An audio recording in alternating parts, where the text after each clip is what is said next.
offline is the new luxury. That needs a bit of subtext because it's not quite as black and white as that. So let me be more clear. Utilizing the online, this whole social media space, aka a backdoor into every pocket on the planet to scale your weirdness, build your wealth, and retire to the offline is the new luxury. In this video, we are going to kill the starving artist within you and turn you into the wealthy artist. Before we get started, I find it infinitely important to give context as to why you should listen to a single word that comes out of my mouth, because we are on a platform that is full of people who like to say words and construct videos of advice when you find out that maybe you shouldn't take everything they're saying to heart. I've been uploading videos onto social media since I was 10 years old. I've been on YouTube since that guy was talking about the elephants at the zoo on 240p quality. I've generated tens of millions of views and hundreds of thousands of cult followers. I've also generated 7 figures through my art, whatever medium that may be through. Let me also say that this video is not going to tell you that either money or fame are what you should be chasing. Artists are in this space of protecting their energy, their message, and their craft. It is not as simple as follow this method and make money. We get it. We can make money online. We know that. But whenever we feel that we've lost our message, our craft, our paintbrush, we cringe, and we'd rather be broke and authentic than be rich and famous with this personal brand that is not indicative of our abilities as an artist. The wealthy artist is the individual who doesn't settle in any regard. They create the art that if they were on the other side of it, watching that final product, they would respect it and be inspired by it. But alongside that, they are fully capable of taking care of themselves and those that they love. Mind you, this may sound like an impossible dream that you're gonna need tens of millions of dollars for, and it's something that's just out of reach, and it sounds too woo-woo and crazy. I can assure you, it's not. It's really quite simple. It is the action, the focused attention, and the consistency, aka iteration, that will either keep you the shadow starving artist or speed ramp you into the place of the wealthy artist. The formula is as follows. 1, become the best in the world at what you do. 2, the secret is cold. 3, rap authenticity and shimmery hit paper. 4, a cult company. I'm not going to sugarcoat or give you a bunch of fluff in any of these sections. We're going to break down each and every one in a very actionable, digestible way. Become the best in the world at what you do.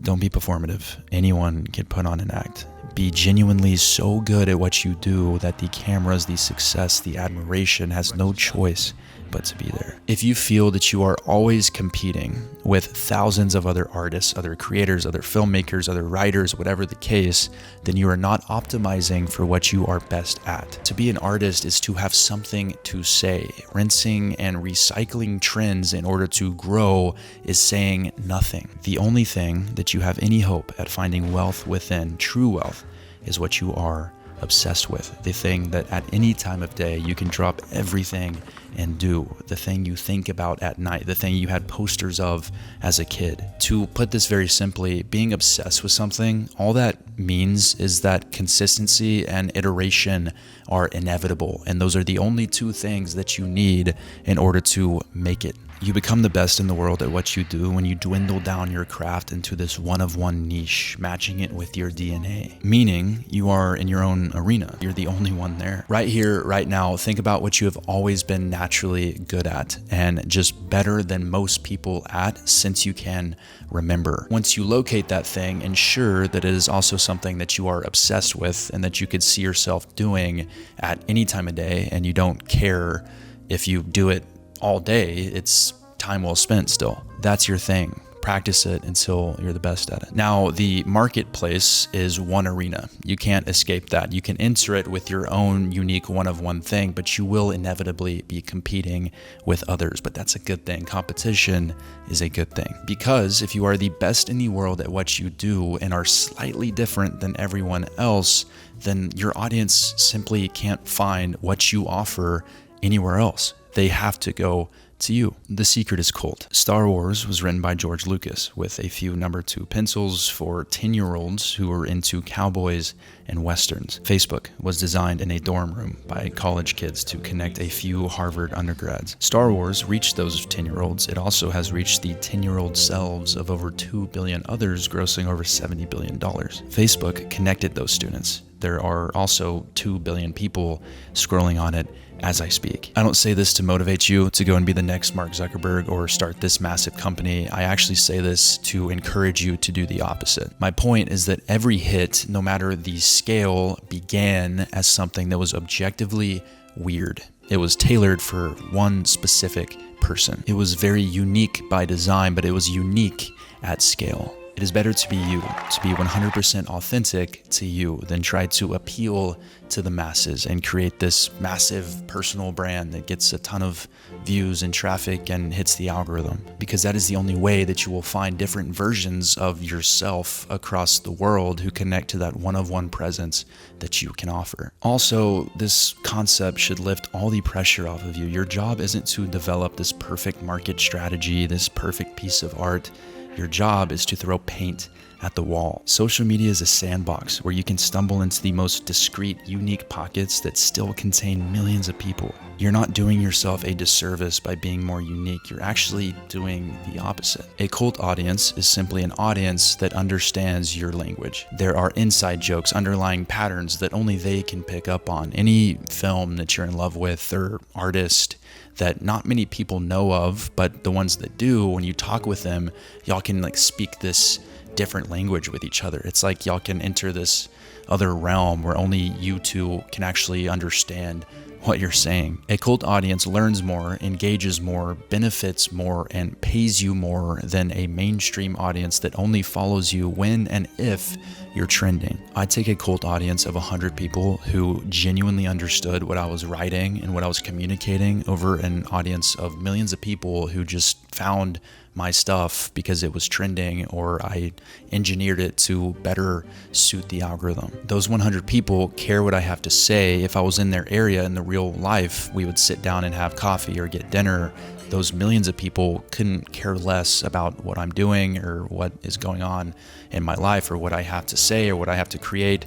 It's all abstract. That's boring. It's mundane. Why even go through that? The secret is cult. Wrap authenticity in shimmery hit paper. So imagine your message, your art is the package, and marketing, distribution is the gift wrap that you wrap that message within. This right here is where artists all around the world every single day come to a screeching halt and revert back to normalcy. And it's where I have struggled in the past many times as well. Monet needed an art dealer. Nolan needs a distributor. Art is not free. Someone has to pay, and everyone's got to eat. And you will never eat from your art if you don't understand this. There is a reason that there are marketing and distribution departments within companies that are separate from the actual product. Because the product, no matter how incredible and life-changing, will never see the light of day without proper marketing and distribution. Pixar has a renowned writer's room that has created some of the most endearing, lasting, impactful stories our world has ever seen. But those writers, after spending grueling hours creating, ideating, scrapping, hand those stories to a marketing team who didn't have anything to do with that creative process. So they get that, they're fresh, they know what to do, which is wrap that delicate piece of art in shimmery paper so that the world will actually have the chance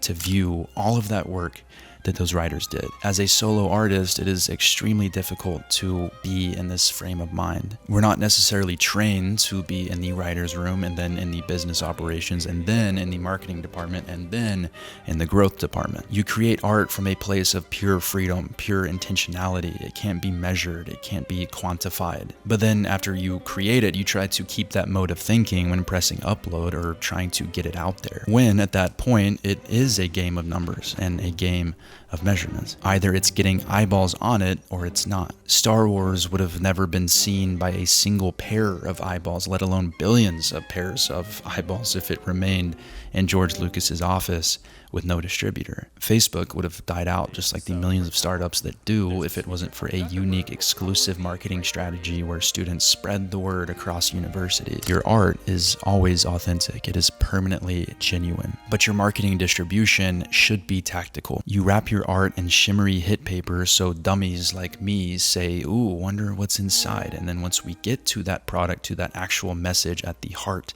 of that package, after we unwrap everything, we're pleasantly surprised. If you continue to drink this Kool-Aid that people will just inevitably come to your work in droves if you just keep chipping away, but you stay away from the taboo marketing and distribution topic, you'll either finally see success at 75 or you'll quit because you'll have to in order to go make money elsewhere. A cult company. You have to have a company, an entity that is yours, but also an entity that you can eventually separate yourself from and live a real life without having to create content 24/7 forever. You can sell whatever you wish through this company. It just has to follow the same rules of your art. Again, we're back to what are you obsessed with? Or better yet, what do you see that is missing out there in the world that you selfishly want, that you yourself would invest in? Create that solution and sell it to yourself first. Make sure it's something that you actually want. And guess what? If you already created that cult audience that is basically just thousands or hundreds of thousands or millions of other yous, they're going to want it too. If you do everything right, build that cult audience, create the art that you want to create, but then start this company where you sell water bottles through an e-com store to an audience that has zero interest in this, everything can crumble. Cohesion, cohesion, cohesion. That is the name of the game here. If you are authentic at every turn, there is no reason you shouldn't have your own version of Harvard classmates in your pocket to sell a much anticipated product to. You benefit, they benefit, the world benefits. This is not the case if you don't have a company, if you don't have that job that you love and you have to just do brand deals and take work from clients that you don't believe in, and there's not cohesion with any of those things. That is when no one really benefits, because you're creating a piece of content that you don't believe in and you're half-hearted in the whole process. Therefore, your audience doesn't feel connected to it. It's this weird path that for some reason is being sold to creators as a better path than just doing a normal 9-to-5 or starting your own company. Don't go that way. If this isn't making money while you are sleeping, traveling, running, journaling, it's not wealth. It is a hobby. It is a side hustle. A good visual that I personally use is draw a circle. Draw it on your laptop, on your computer, or get a big piece of paper out and just draw a circle. This is your circle of obsession. Mood board it, journal within it. Only include the things, the visuals, the art that you are obsessed with. Within this circle exists your art, your brand, your lifestyle, and your company. Now, before you make anything, before you publish anything, before you launch anything, you can ensure it is within that circle before you put it to market. If it is in there, you will not only be obsessed with creating it, meaning you can iterate and iterate until it is great, and your audience will be obsessed with consuming it because they're getting objectively great and inspired work, which makes you more obsessed with bettering it and marketing it. The deepest, realest version of doing this and why you should only do this from here on out is because you are playing long-term games with long-term people. It's something that can be done and repeated forever. That is wealth. So I've sprinkled it in my description a few times. I've put it into some of my bios on my social media accounts, but I have yet to speak on this because it is something that is very delicate to me. It's never felt like the right time, but now is the right time. I've been you. I've clamored for someone to give me a helping hand in the direction of not making money, not getting famous, not making a personal brand, not getting ripped, but simply in the direction of authentic art and wealth. Not one of the two, but both. I don't care for short-term games. I never have, I never will. Status fades, fame fades. All I ever wanted was a cult audience, a successful cult audience. Don't get me wrong. I didn't want 10 people following me. I still wanted to reach everyone I could reach and connect to anyone who needed to hear what I had to say. I wanted the ability to create a company that I fully believed in, that I would personally invest in if I had nothing to do with it. And I wanted that company to only take me to the places that I genuinely wanted to go to. I didn't want to be stuck in another container that I didn't want to be in, where I was traveling where I didn't want to travel to, or being stuck in a town that I didn't want to live in. I wanted a lifestyle that belonged on a Pinterest board. I wanted a circle of artists around me at all times who challenged me, who lifted me up and inspired me. To me, that was and always will be the wealthy artist. I've made it my mission over the last decade to accomplish every single one of these things, and I, for the first time, feel conviction in the fact that I can teach you to do the exact same. So I built Lovely House, a highly exclusive, offline first community for wealthy artists. Within this community, you will have access to a portal where you will learn simply and in plain English how to build a cult following, how to start your company, build it and market it in public to your cult audience, and construct a lifestyle that you cannot wait to wake up to. Monthly conversation, events, and curation, ensuring that this space takes you to a level that you didn't think was necessarily possible. Again, this is offline first, so our flagship offering is and always will be our houses, personally vetted spaces across the globe that only members will have access to joining. This mission only works if we are extremely selective with who we allow into this community. This is not a course for building a personal brand, for getting a ton of followers, for getting out of the 9-to-5. I hope I made that abundantly clear in this video. If you want those things, if you want to learn how to make money, how to build a personal brand, how to get followers, there are thousands of courses on those topics. You can find one with one Google search. I'm sure you get hit with those ads every day. We are built for the artist who is just cringed out on these things. They don't want all of these surface level objectives. It really comes down to simply creating the art that they want to create and building wealth around that passion. I'm opening the waitlist, in which we will be accepting applications for the next 7 days. That waitlist will be closed at that point, and we won't open doors again until the next month. We'll follow that same structure each following month. That application is in the link below. They tell you you have to be cringy or be someone that you're not in order to succeed online. This is false. There is a world that exists where you operate in your wheelhouse, creating the art that you want to create whilst living a luxurious life. Again, all depending on your own definition of luxurious. I'm tired of this acceptance that it's either be a cringe influencer who throws their values out the door simply to get a following and make bank, or you have to be this genuine artist who is starving all the time for views and for money. The wealthy artist is not just possible, but it's right within your grasp. Good luck and take care, Landon.